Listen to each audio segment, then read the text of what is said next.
പ്രിയമുള്ളവരെ, ഇന്നത്തെ വയല് കുട്ടികൾക്കുള്ളതല്ല, ഇന്നത്തെ വയല് മാതാപിതാക്കൾക്കുള്ളതാ. മക്കളെ കുറിച്ച് പ്രത്യുത്തം പറയുന്ന, മക്കളെ കുറിച്ച് പരാതി പറയുന്ന, മക്കള് കാരണം കണ്ണുനീര് കുടിക്കുന്ന എന്റെ പ്രിയപ്പെട്ട മാതാപിതാക്കളോട്, എന്റെ പ്രിയമുള്ളവരെ, മക്കളെ തലതിരിഞ്ഞു പോയതിന്റെ കാരണം എന്തെന്നറിയോ? മക്കളെ കുറ്റപ്പെടുത്താൻ കഴിയില്ല, 100% അവരെ കുറ്റപ്പെടുത്താൻ കഴിയില്ല. എന്റെ പ്രിയമുള്ളവരെ, നിങ്ങളുടെ മക്കളെ തലതിരിഞ്ഞു പോകാനുള്ള കാരണം നിങ്ങൾ തന്നെയാണ്. എന്റെ പ്രിയമുള്ളവരെ, ഉമ്മറുകൾ പറയുന്ന മോനെ, നിന്റെ വാപ്പയ്ക്ക് നിന്നോട് കടമയുണ്ടെന്ന് മഹാനായ നബി മുഹമ്മദ് മുസ്തഫ, മഹാനായ പ്രവാചകൻ സല്ലല്ലാഹു അലൈഹി വസല്ലം തങ്ങൾ പറയുന്നുണ്ട്. ഉമർ ഇബ്നു ഖത്താബ് റളിയല്ലാഹു തആല അൻഹുവിന്റെ മുന്നിൽ ഒരു പിതാവ് തന്റെ മകനെയും കൊണ്ടുവന്നിട്ട് പറയും, അവൻ അനുസരിക്കണില്ല, എന്നെ ബഹുമാനിക്കുന്നില്ല, ഞാൻ പറയണത് കേൾക്കണില്ല, ഇങ്ങനെ കുറ്റം പറച്ചില്ല. അപ്പൊ ഉപദേശിച്ചു, ഒരുപാട് കാര്യങ്ങൾ പറഞ്ഞു കൊടുത്തു. അവസാനം പിരിയുന്ന സമയത്ത് ഈ മകൻ ഉമർ തങ്ങളോട് ചോദിച്ചു, എന്റെ വാപ്പായ്ക്ക് എന്നോട് വല്ല കടമയുണ്ടോ? എന്റെ വാപ്പയ്ക്കും ഉമ്മയ്ക്ക് എന്നോട് വല്ല കടമയുണ്ടോ? ആ സമയത്ത് ഉമർ തങ്ങൾ പറഞ്ഞു, മോനെ, മാതാപിതാക്കൾക്കും മക്കളോടും ചില കടമയുണ്ടെന്ന് മഹാനായ സയ്യിദുനാ ഉമർ ഇബ്നുൽ ഖത്താബ് റളിയല്ലാഹു തആല അൻഹു. അല്ലാഹു ആ കടമകൾ പഠിക്കാൻ എനിക്ക് നിങ്ങൾക്കും ഭാഗ്യം തരുമാറാകട്ടെ. ആദ്യം ഈ കടമ നീ പാലിച്ചിട്ടുണ്ടോ എന്ന് നോക്ക്. ഈ സദസ്സിൽ ഇരിക്കണ മക്കളുള്ള ഞാനും നിങ്ങളും നമ്മൾ ചിന്തിക്കാം, മക്കളെ കുറ്റപ്പെടുത്തുന്നതിന് മുമ്പ് ഈ പറഞ്ഞ കടമകൾ പാലിക്കാൻ നമ്മളെ കൊണ്ട് കഴിഞ്ഞിട്ടുണ്ടോ? അള്ളാഹു നമുക്ക് ഭാഗ്യം തരുമാറാകട്ടെ. അള്ളാഹു ഭാഗ്യം തരുമാറാകട്ടെ. എല്ലാവരും നേരെ ഇരിക്കും, നേരെ ഇരുന്ന് എല്ലാവരും. ഇതിലാ ഇപ്പൊ കടപ്പുറത്ത് കിടക്കണ പോലെ ഉണ്ട്, എഴുന്നേറ്റില്ല. നേരെ ഗർഭിണി പെണ്ണുങ്ങൾ പ്രസവത്തിന് അവിടെ പോയി ഇരിക്കണ പോലെ കാലും നീട്ടിട്ട് ഇങ്ങനെ വെട്ടി നേരെ ഇരിക്കും. ഇൻഷാ അല്ലാഹ്. അള്ളാഹു നമുക്ക് ആഫിയത്ത് നൽകി അനുഗ്രഹിക്കുമാറാകട്ടെ. അള്ളാഹു ആഫിയത്ത് നൽകുമാറാകട്ടെ. മഹാനായ സയ്യിദുനാ ഉമർ ഇബ്നുൽ ഖത്താബ് റളിയല്ലാഹു തആല അൻഹുവിനോട് ആ പ്രിയപ്പെട്ട പൊന്നുമകനെ പടന്ന് ചോദിക്കുന്നു, നിങ്ങളെ എന്റെ വാപ്പയ്ക്ക് എന്നോടുള്ള ഒന്നാമത്തെ കടമയുണ്ടാ? അതിന് കടന്നു വന്ന് എന്റെ പ്രിയപ്പെട്ട മാതാപിതാക്കളോട് ഉത്തമ സമുദായത്തെ വെറുതെ കിട്ടുമെന്ന് നിങ്ങൾക്ക് തോന്നുന്നുണ്ടോ? നിങ്ങളെ സ്വർഗത്തിൽ കൊണ്ടുപോകുന്ന പടച്ചറപ്പേ, നിങ്ങളുടെ കബറിന്റെ ചാരത്ത് വന്ന് പൊട്ടിക്കരഞ്ഞ് ദുആ ചെയ്യുന്ന സാലിഹായ സന്താനങ്ങളെ എങ്ങനെ വെറുതെ കിട്ടുമെന്ന് നിങ്ങൾക്ക് ആർക്കെങ്കിലും തോന്നുന്നുണ്ടോ? എന്റെ പ്രിയമുള്ളവരെ, മഹാനായ ഉമർ ഇബ്നുൽ ഖത്താബ് റളിയല്ലാഹു തആല അവിടെന്ന് പറയുന്ന പൊന്നുമാനേ, ഒരു പിതാവിന് മകനോടുള്ള, ഒരു പിതാവിന് തന്റെ മക്കളോടുള്ള ഒന്നാമത്തെ കടമയുണ്ടെന്നറിയുമോ? അവൻ അല്ലാഹുവിനെ പേടിയുള്ള ഒരു ഉമ്മാനെ കൊടുക്കലാണെന്ന് നബി മുഹമ്മദ് മുസ്തഫ സല്ലല്ലാഹു അലൈഹി വസല്ലമ തങ്ങൾ പറയുകയാണ്. തങ്ങൾ അവിടെ നിന്ന് പറഞ്ഞു കൊടുക്കുന്നു, ഒരു വാപ്പയ്ക്ക് തന്റെ മക്കളോടുള്ള ഒന്നാമത്തെ കടമ അല്ലാഹുവിനെ പേടിയുള്ള ഒരു ഉമ്മാനെ കൊടുക്കലാണെന്ന് മഹാനായ നബി മുഹമ്മദ് മുസ്തഫ. ഒന്നാമത്തെ ബാധ്യത, എന്റെ പ്രിയമുള്ള സഹോദരങ്ങളെ, മക്കൾക്ക് അല്ലാഹുവിനെ പേടിയുള്ള ഒരു ഉമ്മാനെ കൊടുക്കണം. അല്ലാഹുവിന്റെ പരിശുദ്ധമായ ഖുർആൻ, അല്ലാഹുവിന്റെ വിശുദ്ധമായ ഖുർആൻ പറയുന്ന വല്ല ബലദു തയ്യിബു യഖ്റുജു നബാതുഹു ബിഇذن റബ്ബി. അല്ലാഹുവിന്റെ വിശുദ്ധമായ ഖുർആൻ പറയുകയാ, ഓരോ മനുഷ്യനും തന്റെ ഭാര്യയെ കുറിച്ച് ചിന്തിക്ക്. ഈ സദസ്സിലിരിക്കുന്ന ഓരോ ഭർത്താവും തന്റെ ഭാര്യയെ കുറിച്ച് ചിന്തിക്ക്. അല്ലാഹുവേ, നിന്റെ പ്രിയപ്പെട്ട ഭാര്യ അല്ലാഹുവിനെ പേടിയുള്ള ഒരു പെണ്ണാണോ? 5 നേരം നിസ്കരിക്കുന്നവളാണോ? അല്ലാഹുവേ, ഖുർആൻ ഓതുന്നവളാണോ? അങ്ങനെയുള്ള ഒരു പെണ്ണിനെയാണോ നീ വിവാഹം കഴിച്ചിട്ടുള്ളത്? എന്റെ പ്രിയമുള്ളവരെ, അല്ലാഹുവിന്റെ ഖുർആൻ പറയുകയാ,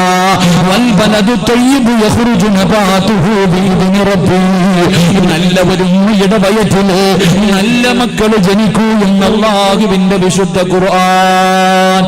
അല്ലാഹുവിന്റെ വിശുദ്ധമായ ഖുർആൻ പറഞ്ഞു, നല്ല ഉമ്മാന്റെ വയറ്റിലെ നല്ല മക്കള് ജനിക്കത്തുള്ളൂ. അല്ലാഹു നമുക്ക് ഈമാൻ തരുമാറാകട്ടെ. അല്ലാഹു ഈമാൻ തരുമാറാകട്ടെ. വെറുതെ അങ്ങ് മക്കളെ, നല്ല മക്കളെ കിട്ടാന്ന് സ്വപ്നത്തിൽ വെറുതെ കരുതൊന്നും വേണ്ട. വെറുതെ ഒന്നും കിട്ടൂല. അത് കിട്ടണമെങ്കിൽ കഷ്ടപ്പാടുണ്ട്. എന്റെ പ്രിയമുള്ളവരെ, അതുകൊണ്ടാണ് അല്ലാഹുവിന്റെ വിശുദ്ധമായ ഖുർആൻ അവിടെ നിന്ന് പ്രവാചകൻ സല്ലല്ലാഹു അലൈഹി വസല്ലം തങ്ങൾ പറഞ്ഞത്, വിവാഹം കഴിക്കുന്ന സമയത്ത് നിങ്ങൾ എന്തേ പരിഗണിക്കേണ്ടത്? ദീനിനെ പരിഗണിക്കണേ എന്ന് നബി മുഹമ്മദ് മുസ്തഫ. ഉറക്കെ നബി മുഹമ്മദ് മുസ്തഫ. എന്റെ പ്രിയമുള്ളവരെ, അതുകൊണ്ടാണ് പ്രവാചകൻ പറഞ്ഞത്, നിങ്ങൾ പണവോ, നിങ്ങൾ സമ്പത്തോ, സൗന്ദര്യമോ, കുടുംബമോ മഹിമോയല്ല പരിഗണിക്കേണ്ടത്, നിങ്ങൾ പരിഗണിക്കേണ്ടത് ദീനുള്ള പെണ്ണിനെ വേണം വിവാഹം കഴിക്കാൻ. അവളുടെ വയറ്റിലെ നല്ല മക്കൾ ജനിക്കത്തുള്ളൂ. അള്ളാഹുവിന്റെ വിശുദ്ധ ഖുർആൻ. അള്ളാഹു നമുക്ക് ഈമാൻ തരുമാറാകട്ടെ. ഇന്ന് ആരാ നോക്കണേ? എന്റെ പ്രിയമുള്ളവരെ, ഇന്ന് ഒന്നാമത് പരിഗണിക്കുന്നത് പണവാ. ഒന്ന് കെട്ടിച്ചതാണെങ്കിലും കുഴപ്പമില്ല, ഇനി മക്കളുണ്ടെങ്കിലും കുഴപ്പമില്ല, ഒരുത്തൻ്റെ കൂടെ ഒളിച്ചോടിയതാണെങ്കിലും കുഴപ്പമില്ല, ഇനി വയസ്സ് കൂടിയതാണെങ്കിലും കുഴപ്പമില്ല, പണം തരുമെങ്കിൽ ഞാൻ കെട്ടാൻ തയ്യാറാണ്. അള്ളാഹുവിന്റെ പ്രവാചകൻ സല്ലല്ലാഹു അലൈഹി വസല്ലമ തങ്ങൾ പറഞ്ഞു, പണം നോക്കിയിട്ട് വിവാഹം കഴിക്കാം. മോനെ, നീ എത്ര സുന്ദരിയെ കണ്ടാലും നിന്റെ വാപ്പായും ഉമ്മയും പറയും വേണ്ട. അതെന്തേ ഉമ്മ? പൈസ ഇല്ലടാ. അള്ളാഹുവിന്റെ റസൂല് പറഞ്ഞു, മൻ തസവ്വജ ലിംറഅതി മാലിഹാ. മോനെ, ഭാര്യയുടെ പണം കണ്ടിട്ട് പെണ്ണ് കെട്ടാൻ നിൽക്കണ്ട. വല്ല പെണ്ണിന്റെയും പണം കണ്ടിട്ട് നീ വിവാഹം കഴിച്ചാൽ നിനക്ക് അല്ലാഹു ദാരിദ്ര്യം തരുമെന്ന് നബി മുഹമ്മദ് മുസ്തഫ. മേക്ക് സെറ്റുകാരാ ഒരിത്തിരി സൗണ്ട് വെച്ചേ. അള്ളാഹുവിന്റെ പ്രവാചകൻ സല്ലല്ലാഹു അലൈഹി വസല്ലം തങ്ങൾ പറഞ്ഞു, പണം കണ്ടിട്ട് വിവാഹം കഴിച്ചാൽ അവന് ദാരിദ്ര്യം ഉണ്ടാകും. നിങ്ങളൊന്ന് ആലിച്ചു നോക്കിയാൽ മതി, നിങ്ങൾക്ക് മനസ്സിലാകും. അള്ളാഹു ഈമാൻ തരുമാറാകട്ടെ. രണ്ടാമത് നോക്കുന്നത് ഐശ്വര്യ റായിയുടെ മോളാണോ എന്ന് നോക്കണേ. കണ്ട ഗ്ലാമർ, സുന്ദരി മാത്രമേ കെട്ടത്തുള്ളൂ. അള്ളാഹുവേ, കണ്ട മലക്കുകൾ പറ്റത് ഹൂറിൽ നിങ്ങളുടെ മക്കളെ പോലെ ഇരിക്കണം. സൗന്ദര്യം നോക്കി പെണ്ണ് കെട്ടുന്നവരുണ്ട്. സൗന്ദര്യം നോക്കിയിട്ട് വിവാഹം കഴിക്കുന്ന ചെറുപ്പക്കാർ, പ്രവാചകൻ പറഞ്ഞു, വേണ്ട മോനെ, സൗന്ദര്യം നിന്റെ ഭാര്യയെ നശിപ്പിച്ചു കളയുമെന്ന് നബി മുഹമ്മദ് മുസ്തഫ. ഉറക്കെ നബി മുഹമ്മദ് മുസ്തഫ. സൗന്ദര്യം നോക്കിയിട്ട് പെണ്ണ് കെട്ടാൻ നിൽക്കണ്ട. സൗന്ദര്യം കൂടിക്കഴിഞ്ഞാൽ പെണ്ണിന് അഹങ്കാരം കൂടും. നീയല്ല, നിന്നെക്കാളും വലിയവനെ കിട്ടുമെന്നുള്ള ചിന്ത. എന്റെ പ്രിയമുള്ളവരെ, നിങ്ങൾ ആലോചിച്ചു നോക്കിയേ. പണ്ടൊക്കെ വിവാഹം കഴിക്കാൻ പോകുമ്പോൾ വീട്ടിലെ വാപ്പായോ ആരെങ്കിലും മുത്താപ്പയോ അങ്ങനെയുള്ള കാരണവന്മാരുമായിട്ടാ പെണ്ണ് കാണാൻ പോകുന്നത്. ഇന്ന് അതൊക്കെ മാറി. ഇന്ന് ഇവിടുത്തെ നാട്ടിലെ ചെറുപ്പക്കാർ പെണ്ണ് കാണാൻ പോകുമ്പോൾ രണ്ട് മലക്കുകളെ പോലെ രണ്ടെണ്ണത്തിനെ കൂടെ കൊണ്ടുപോകും. വാപ്പായും ഉമ്മായും ഒന്നുമല്ല, രണ്ട് കൂട്ടുകാരുമായിട്ട് പെണ്ണ് കാണാൻ പോയിട്ട് പെണ്ണിന്റെ വീട്ടിൽ ചെന്നു. അൽഹംദുലില്ലാ സലാമൊക്കെ പറഞ്ഞു കയറി ഇരുന്നു. വെള്ളമൊക്കെ എടുത്തുകൊണ്ട് അങ്ങനെ കല്യാണ പെണ്ണ് കാപ്പിയോ വെള്ളമായിട്ട് ഇങ്ങനെ വരും. ഇങ്ങനെ വരുമ്പോൾ വിവാഹം കഴിക്കാൻ പോകുന്നവൻ പെണ്ണിന്റെ ഗ്ലാമർ നോക്കി ഇങ്ങനെ മുഖത്തൊക്കെ നോക്കിയിട്ട് അടുത്തിരിക്കുന്ന കൂട്ടുകാരോട് ചോദിക്കും, എങ്ങനെയുണ്ടല്ലിയ?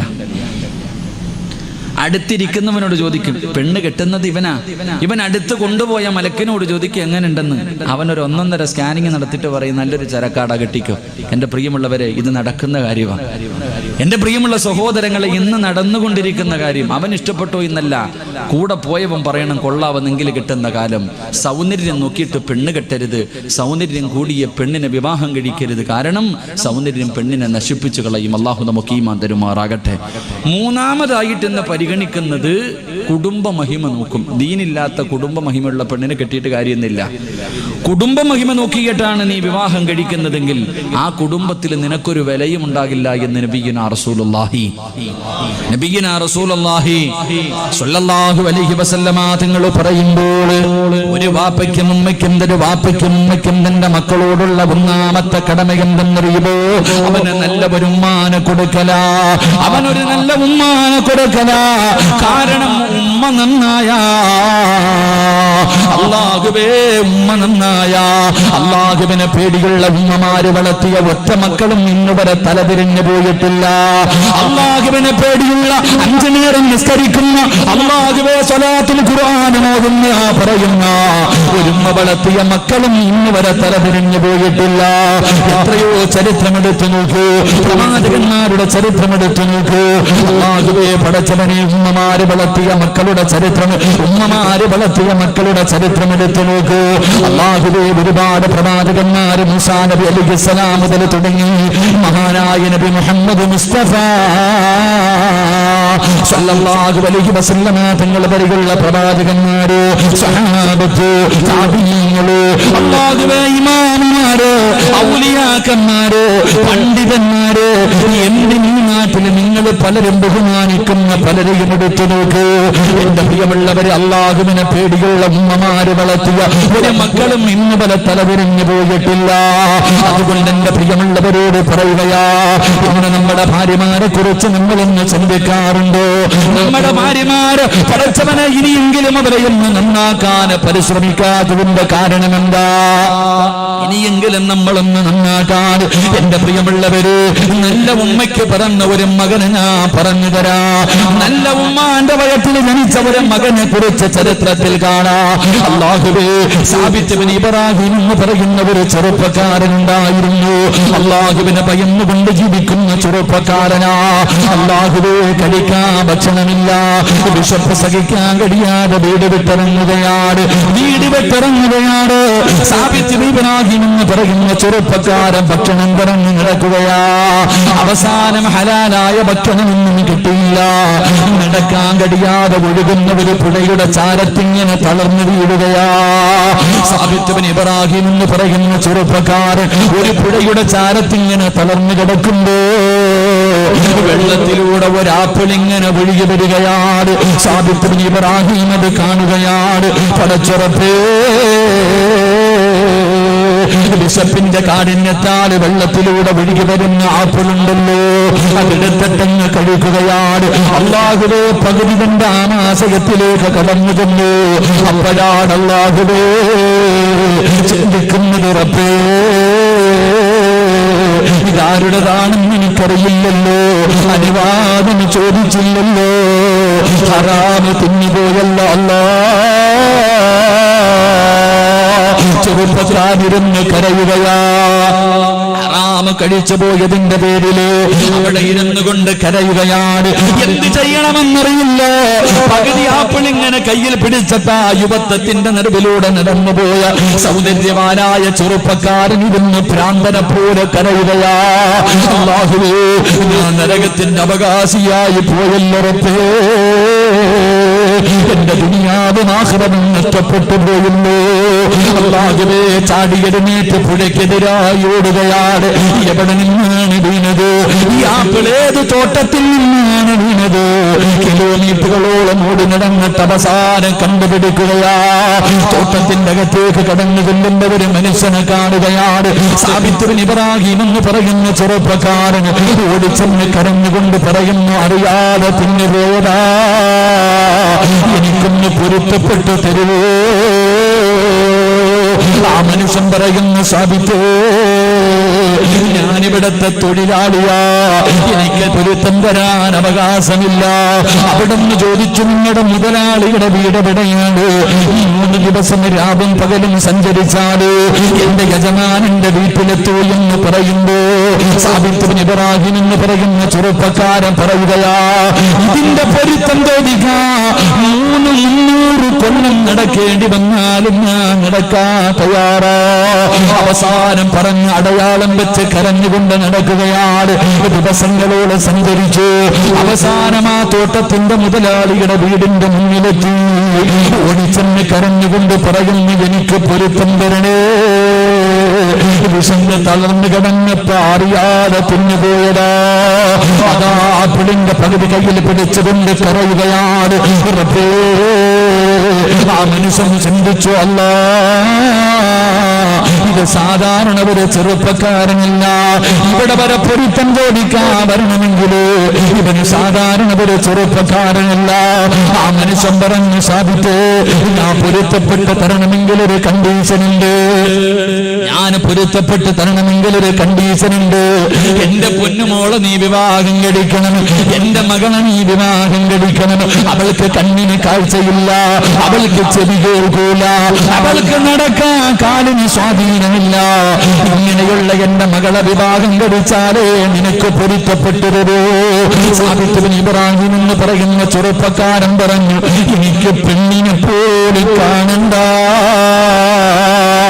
എനിക്ക് അല്ലാഹുവിന്റെ സ്വർഗത്തിൽ പോയാ മതി, എനിക്ക് പൊരുത്തം മതി, എനിക്ക് നരകത്തിന് വല്ലാത്ത പേടിയാ. അവസാനം വിവാഹം കഴിഞ്ഞു. സാബിത്ത് ഇബ്നു ഇബ്രാഹിം എന്ന് പറയുന്ന ചെറുപ്പക്കാരൻ മണിയറക്കകത്തേക്ക് കടന്നു ചെല്ലുമ്പോ സുബ്ഹാനല്ലാഹ്, മണിയറക്കകത്തൊരു സുന്ദരിയായ പെണ്ണിരിക്കുകയാ. സാബിത്ത് ചോദിച്ചു, എന്റെ ഭാര്യയുടെ എന്റെ ഭാര്യയുടെ ചെവി കേൾക്കാത്ത, കണ്ണിന് കാഴ്ചയില്ലാത്ത, കാലിന് സ്വാധീനമില്ലാത്ത, സൗന്ദര്യമില്ലാത്ത എന്റെ ഭാര്യയുടെ എന്ന് ചോദിക്കുമ്പോ ആ പെണ്ണ് പറയുന്നു, സാബിത്തേ, ഞാനാണ് നിങ്ങളുടെ നിങ്ങളുടെ ഭാര്യ. എന്റെ കണ്ണിന് കാഴ്ചയുണ്ട്, എന്റെ ചെവിക്ക് കേൾവിയുണ്ട്, എന്റെ കാലിന് സ്വാധീനമുണ്ട്. പിന്നെ എന്റെ വാപ്പ എങ്ങനെ പറയാനുള്ള കാരണം എന്തെന്നറിയോ? ഓർമ്മ വെച്ച കാലം മുതൽ ഇതുവരെ എന്റെ കണ്ണുകൊണ്ട് ഹറാമ് കണ്ടിട്ടില്ല സാബിത്തേ. എന്റെ കണ്ണുകൊണ്ട് ഹറാമ് കണ്ടിട്ടില്ല, എന്റെ ചെവി കൊണ്ട് ഹറാമ് കേട്ടിട്ടില്ല, എന്റെ കാലുകൊണ്ട് ഹറാമിലേക്ക് ഞാൻ നടന്നിട്ടില്ല. അവൾ അല്ലാഹുവിനെ പേടിയുള്ള പെണ്ണായിരുന്നു. അവള് പടച്ചിറപ്പിനെ പേടിച്ച് ജീവിക്കുന്നവനായിരുന്നു. അവൾക്ക് കാമുകന്മാരില്ലായിരുന്നു.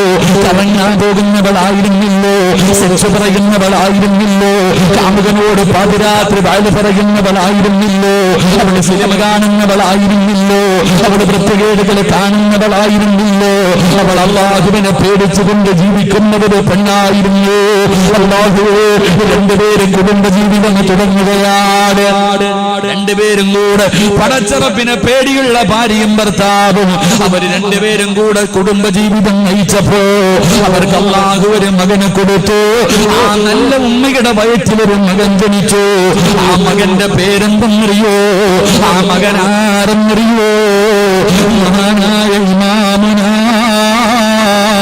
അബൂ ഹനീഫ. മഹാനായ അബൂ ഹനീഫത്തുൽ കൂഫി റഹ്മത്തുള്ളാഹി. പടച്ചവനേ, ആ ഉമ്മാന്റെ മകനായിരുന്നു എന്ന് ചരിത്രം പഠിപ്പിക്കുമ്പോ അല്ലാഹുവിന്റെ ഖുർആനാ പറഞ്ഞത്. അല്ലാഹുവിന്റെ ഖുർആനാ പറഞ്ഞത് വൽ ബലദു തയ്യിബു യഖ്റുജു നബാതുഹു ബിഇذن റബ്ബി. അല്ലാഹുവേ, നല്ല ഉമ്മമാരുടെ വയറ്റില് നല്ല കൃഷികിടത്തിൽ നിന്ന് നല്ല വിളവ് കിട്ടൂ. നല്ല ഉമ്മയുടെ വയറ്റില് നല്ല മക്കള് പിറക്കൂ എന്ന് ചരിത്രം നമുക്ക് പഠിപ്പിച്ചു തരുമ്പോൾ ചരിത്രം പഠിപ്പിച്ചു തരുന്നു. നല്ല ഉമ്മമാരുടെ വയറ്റിലെ നല്ല മക്കൾ ജനിക്കത്തുള്ളൂ. അല്ലാഹു നമുക്ക് ഈമാൻ തരുമാറാകട്ടെ. അല്ലാഹു നമുക്ക് ഈമാൻ തരുമാറാകട്ടെ. നിങ്ങൾ ആലോചിക്ക്, തളർന്നിട്ട് ഭക്ഷണം കഴിക്കാനില്ലാതെ തളർന്നൊരു പുഴയുടെ ചാരത്ത് കിടക്കുമ്പോൾ ഒഴുകി വന്ന ഒരു ആപ്പിള് കഴിച്ചു. അതിന്റെ പൊരുത്തം ചോദിക്കാൻ ദിവസങ്ങളോളം യാത്ര ചെയ്തു പോയി. ആ മനുഷ്യന്റെ മകനാണ് മഹാനായ അബൂ ഹനീഫത്തുൽ കൂഫി റളിയല്ലാഹു തആല അൻഹു. അല്ലാഹു നമുക്ക് ഈമാൻ നൽകി അനുഗ്രഹിക്കുമാറാകട്ടെ. ഇതുപോലെ ഒരുപാട് ചരിത്രമുണ്ട്, ഒരുപാട് ചരിത്രം. മഹാനായ മുബാറക് എന്ന് പറയുന്ന ഒരു അടിമയുണ്ടായിരുന്നു. മുബാറക് എന്ന് പറയുന്ന അടിമ യജമാനൊരിക്കെ അതാ വീട്ടിലേക്ക് ഒരു വിരുന്നുകാരൻ വന്നപ്പോ വിരുന്നുകാരുമായിട്ട് മുബാറക് എന്ന് പറയുന്ന അടിമയെ വിളിച്ചിട്ട് പറഞ്ഞു, നീ തോട്ടത്തിൽ പോയിട്ട് ഒരു കുല മുന്തിരി കൊണ്ടുവരാൻ പറഞ്ഞു, മധുരമുള്ള ഒരു കുല മുന്തിരി. മുബാറക് എന്ന് പറയുന്ന അടിമ അല്ലാഹുവേ പടച്ചവനെ തോട്ടത്തിൽ പോയിട്ട് ഒരു കുല മുന്തിരി പറിച്ചു കൊണ്ടുവന്ന് യജമാനന്റെ കയ്യിൽ കൊടുത്തു. യജമാനൻ ഒരു മുന്തിരി എടുത്ത് തിന്നുമ്പോ വല്ലാത്ത പുളി എടുത്ത് കളഞ്ഞിട്ട് പറഞ്ഞിടാ പോയി മധുരമുള്ളത് പറിച്ചുകൊണ്ടുവാടാ. മുബാറക് എന്ന് പറയുന്ന അടിമ രണ്ടാമതും കടന്നു ചെന്ന് ഒരു കുല മുന്തിരി കൂടെ പറിച്ചു കൊണ്ടുവന്നു.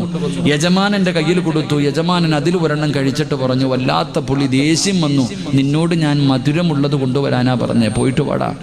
മൂന്നാമതും മുബാറക് എന്ന് പറയുന്ന അടിമ മുന്തിരിത്തോട്ടത്തിലേക്ക് കടന്നു ചെന്ന് ഒരു കുല മുന്തിരി പറിച്ചു കൊണ്ടുവന്ന് യജമാനന്റെ കയ്യിൽ കൊടുത്തു. അപ്പോഴും നോക്കുമ്പോ വല്ലാത്ത പുളിയ. യജമാനന് വല്ലാത്ത ദേഷ്യം വന്നു. മുബാറക് എന്ന് പറയുന്ന അടിമയുടെ മുഖത്തേക്ക് ആഞ്ഞടിച്ചു. എന്നിട്ട് ചോദിച്ചു, എടാ കൊല്ലങ്ങളായല്ലോ നീ ഇവിടെ ജോലി ചെയ്യുന്നു, എത്രയോ വർഷങ്ങളായിട്ട് നീ ഇവിടെ ജോലി ചെയ്യുന്നല്ലോ, എടാ മധുരമുള്ളത് ഏതാ മധുരമില്ലാത്തത് ഏതാണെന്ന് നിനക്ക് ഇതുവരെ അറിയത്തില്ലയോടാ എന്ന് പറഞ്ഞിട്ട് തല്ല. ഇത്രയോ വർഷമായിട്ട് നീ ഇവിടെ ജോലി ചെയ്തിട്ട് മധുരമുള്ള മുന്തിരി ഏതാണെന്ന് പോലും അറിയില്ലല്ലോ എന്ന് പറഞ്ഞിട്ട് യജമാനൻ മുബാറക് എന്ന് പറയുന്ന അടിമയെ തല്ലിയപ്പോ ആ മുബാറക് എന്ന് പറയുന്ന അടിമ യജമാനനോട് ചോദിച്ചു, എനിക്ക് അറിയത്തില്ല, കാരണം ഞാൻ ഇന്ന് വരെ തിന്നു നോക്കിയിട്ടില്ല. എന്നോട് തോട്ടം നോക്കാനല്ലേ പറഞ്ഞിട്ടുള്ളൂ, തിന്നാൻ നിങ്ങൾ എനിക്ക് അനുവാദം തന്നിട്ടുണ്ടോ? എന്നോട് നിങ്ങൾ തിന്നാൻ അനുവാദം തന്നിട്ടില്ല, അതുകൊണ്ട് ഒരു തറയിൽ കിടക്കണ പോലെ ഞാൻ ഇന്നുവരെ എടുത്ത് നോക്കിയിട്ടില്ല, അതുകൊണ്ട് എനിക്കറിയില്ല. അല്ലാഹുവേ പടച്ചവനെ, ആ മനുഷ്യന്റെ കണ്ണ് നിറഞ്ഞൊഴുകാൻ തുടങ്ങി. അവസാനം മുബാറക് എന്ന് പറയുന്ന അടിമയുടെ കയ്യിൽ പിടിച്ച് വീടിന്റെ അകത്തേക്ക് കൊണ്ടുപോയിട്ട് ആ മനുഷ്യൻ തന്റെ പൊന്നാര മകളെ വിളിച്ചിട്ട് പറഞ്ഞു, മോളെ, നിനക്ക് വാപ്പ ഒരു പുതിയാപ്പളയെ കൊണ്ടുവന്നിട്ടുണ്ട്. സൗന്ദര്യവതിയായ പണക്കാരന്റെ പൊന്നുമോൾ ഉപ്പാനോട് ചോദിച്ചു, ആരാ ഉപ്പ എന്റെ പുതിയാപ്പള? നമ്മുടെ പറമ്പി ജോലി ചെയ്യണ മുബാറക്കില്ലേ അവനാ. മകൾ ഉപ്പാനോട് ചോദിച്ചു അത്ര, എന്തേ വാപ്പ അടിമയാണ് കിട്ടിയത്? ഇദ്ദേഹത്തിനെയാണോ വാപ്പ കിട്ടി എത്തിയത്. തെരഞ്ഞെടുക്കാനുള്ള കാരണം എന്താണെന്ന് ചോദിച്ചപ്പോൾ ആ മനുഷ്യൻ പറഞ്ഞു അത്രേ, മോളെ ഇതിനേക്കാളും ഒരു നല്ലവനെ കണ്ടെത്താൻ നിന്റെ വാപ്പാൻ എനിക്ക് ഒരിക്കലും കഴിയൂല. ഈ മുബാറക്കിനെക്കാളും ഒരു നല്ല ഭർത്താവിനെ നിനക്ക് തെരഞ്ഞെടുത്ത് തരാൻ ഇനി എന്റെ ജീവിതത്തിൽ പറ്റൂല. അള്ളാഹുവേ, ആ സമയത്ത് ആ പൊന്നുമകള് വാപ്പയോട് പറഞ്ഞു അത്രേ, വാപ്പാൻ ഇഷ്ടമാണെങ്കിൽ എനിക്ക് ഇഷ്ടമാ. എന്റെ പ്രിയമുള്ളവരെ, അങ്ങനെ ആ മനുഷ്യൻ മുബാറക്ക് എന്ന് പറയുന്ന അടിമയ്ക്ക് തന്റെ പൊന്നാര മകളെ വിവാഹം കഴിച്ചു കൊടുത്തു. ആ വാപ്പയ്ക്കും ഉമ്മയ്ക്കും മകനാണ് മഹാനായ അബ്ദുല്ലാഹിബ്നുൽ മുബാറക് റളിയല്ലാഹു തആല അൻഹു. ലോകമറിയുന്ന പണ്ഡിതനാ മഹാനാണെന്ന് ചരിത്രം പഠിപ്പിക്കുന്നു. അള്ളാഹു നമുക്ക് ഈമാൻ നൽകി അനുഗ്രഹിക്കുമാറാകട്ടെ. അതുകൊണ്ട് എന്റെ പ്രിയമുള്ള സഹോദരങ്ങളെ, അള്ളാഹുവിന്റെ വിശുദ്ധമായ ഖുർആൻ വെറുതെയല്ല പറഞ്ഞത്, ഉമ്മ തലതിരിഞ്ഞു പോയ ആ കുടുംബം നശിച്ചു പോകും. വാപ്പ എത്ര വലിയ ആലിമാണെങ്കിലും എത്ര വലിയ പണ്ഡിതനാണെങ്കിലും ഹജ്ജ് ചെയ്താലും ഉംറ ചെയ്താലും നിസ്കാര തഴമ്പുണ്ടെങ്കിലും പ്രസിഡന്റ് ആയാലും സെക്രട്ടറി ആയാലും ഇമാം ആയാലും കണക്ക് തന്നെ. ഉമ്മമാര് നന്നായില്ലെങ്കിൽ കുടുംബം നന്നാകും. ഇത് ഞാൻ പറഞ്ഞതല്ല, അള്ളാഹുവിന്റെ വിശുദ്ധമായ ഖുർആൻ എടുത്തു നോക്ക്. മഹാനായ ശൈഖുൽ അംബിയ നൂഹ് നബി അലൈഹിസ്സലാം, മഹാനായ നൂഹ് നബി അലൈഹിസ്സലാം 950 വർഷം ദഅവത്ത് നടത്തിയ ഒരു നബിയാ. നിങ്ങൾ ആലോചിക്കണം, 950 വർഷം അള്ളാഹുവിനെ കുറിച്ച് ദഅവത്ത് നടത്തിയ നൂഹ് നബി അലൈഹിസ്സലാമിന്റെ ഭാര്യ തലതിരിഞ്ഞവളായിപ്പോയി. സ്വന്തം ഭാര്യ ഒരു പ്രവാചകനെ നിങ്ങൾ ആലോചിക്ക്. രാവിലെ മുതൽ വൈകുന്നേരം വരെ 950 വർഷം ദഅവത്ത് നടത്തിയ ഒരു പ്രവാചകന്റെ ഭാര്യ തലതിരിഞ്ഞു പോയപ്പോ ആ പൊന്നുമകനും തലതിരിഞ്ഞു പോയി എന്ന് ചരിത്രം പഠിപ്പിക്കുക. കാഫിറായിട്ട് ചത്തുപോയി. ഖുർആൻ മറ്റൊരു കഥ പറയുന്നുണ്ട്. മഹാനായ ലൂത്ത് നബി അലൈഹിസ്സലാം, രണ്ടുപേരും പ്രവാചകന്മാരാ. ലൂത്ത് നബിയുടെ ഭാര്യ വൃത്തികെട്ടവളായപ്പോ അവിടുത്തെ മക്കളും നശിച്ചുപോയി. അതുകൊണ്ട് എൻ്റെ പ്രിയമുള്ള സഹോദരങ്ങളെ, സഹോദരിമാരെ, അള്ളാഹുവിന്റെ വിശുദ്ധമായ ഖുർആൻ അവിടെ നിന്ന് പറഞ്ഞു, വലിയ സ്ഥാനമാ, നമ്മുടെ ഭാര്യയ്ക്ക് വലിയ സ്ഥാനമാ. എന്റെ പ്രിയമുള്ളവരെ, അള്ളാഹുവിന്റെ പ്രവാചകൻ സ്വല്ലല്ലാഹു അലൈഹി വസല്ലമ തങ്ങൾ അവിടെ പറയുമ്പോൾ വിവാഹം കഴിച്ചവരിരുന്ന് ടെൻഷൻ അടിക്കുന്നു. ഉസ്താദേ, ഇപ്പോഴിത് പറഞ്ഞിട്ട് കാര്യമുണ്ടോ? എന്റെ പ്രിയമുള്ളവരെ, ഇനിയെങ്കിലും നിനക്കൊന്ന് നന്നാക്കാൻ പരിശ്രമിച്ചുകൂടെ? അതുകൊണ്ട് എന്റെ പ്രിയപ്പെട്ട ചെറുപ്പക്കാരോട് പറയുകയാ, എടാ, ചിരിക്കാനും ഫോൺ നമ്പർ തരാനും ലൈനടിക്കാനും ഒരുപാട് പെണ്ണുങ്ങളുണ്ട്. പെണ്ണുങ്ങളെ വിവാഹം കഴിക്കുന്ന സമയത്ത് നീ 100 വട്ടം ചിന്തിക്കണം ചെറുപ്പക്കാരാ. മോനെ, പണത്തിനല്ലടാ, സൗന്ദര്യത്തിനല്ല, കുടുംബ മഹിമയ്ക്കല്ല, ഇതിലുള്ള പെണ്ണിനാണ് പടച്ചവനെ വല്ലാത്ത ബല. അതിനാണ് നീ മഹത്വം കൊടുക്കേണ്ടത്, അതിനാണ് പവിത്രത കൊടുക്കേണ്ടത്. അല്ലാഹുവിന്റെ പ്രവാചകൻ അവിടെ പറഞ്ഞു തരുമ്പോ